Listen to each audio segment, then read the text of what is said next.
Hey there, gang. Today finds us in a little town called Lake Linden. We're in the upper peninsula, the Keweenaw of Michigan.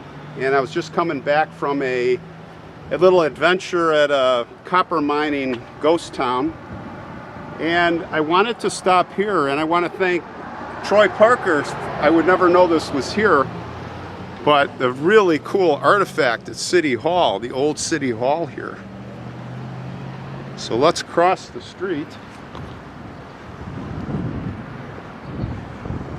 And I'm going to wave this guy across, because we want to go this way to see this propeller of a liberator. And it's a story that I did 3 years ago on the Lady Be Good. I'll put a link description. But the airmen, they were coming back from Italy. This is 1943, on a bombing mission that was aborted. And they were flying back to an NDB.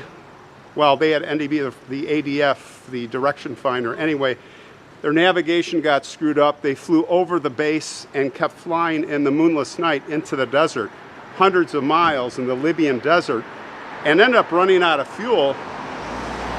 And they had to bail out.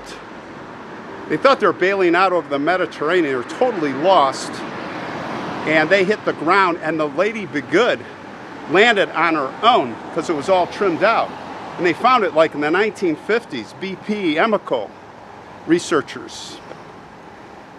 Unbelievable. Well, the men died horrible deaths, and they found the bones and the diary. Oh, it's an unbelievable story. So check out my video. I went to one of the airmen's graves. But somehow they got this propeller back. I don't know if we can, there, get the light meter on the camera is gonna go dark. Let's see if I can get another, let's get an angle over here.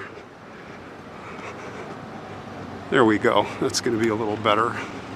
So you can see it out of the sun at the background. But yeah, look at that. That is the prop of the Lady Be Good.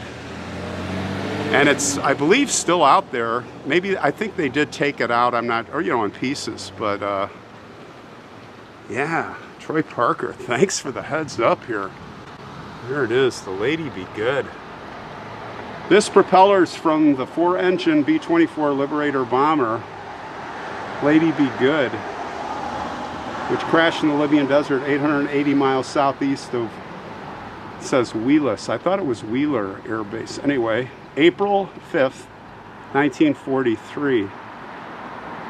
And, those guys, the air base, they're like, oh, it couldn't be ours. Thank God for BP Emco. So Lake Linden's, oh, that's why. We probably have a grave here. Lake Linden's Robert E. Lamont. Yeah, the radio operator and gunner. He was from here, I think. Right? Lake Linden's, yeah. I remember talking about him. So it looks like Octave du Temple from here saw the Lady Be Good propeller at the air base in Libya. And he was an inspection tour. He was on an inspection tour, and he initiated the request to get this here as a memorial to all veterans. Wow. They arranged for shipment of the propeller here. And what you see here, I believe you can see in brass are names of the fallen. Yeah, Lake Linden Honor Roll, it says. World War II. What a inspirational. Look how big that prop is. Yeah, that thing is, well, it's, I have to tell you, it's not even nearly as large as my propeller on my TBM Avenger. That's a whole nother story. But it's just hard to imagine. Look at that. Lady Be Good. Wow. All right, guys. Well, just passing through here, and this definitely was a worthwhile stop. All right, headed home. Check out that video, that episode on the Lady Be Good. It's quite a story. All right, see you guys. Everybody stay safe.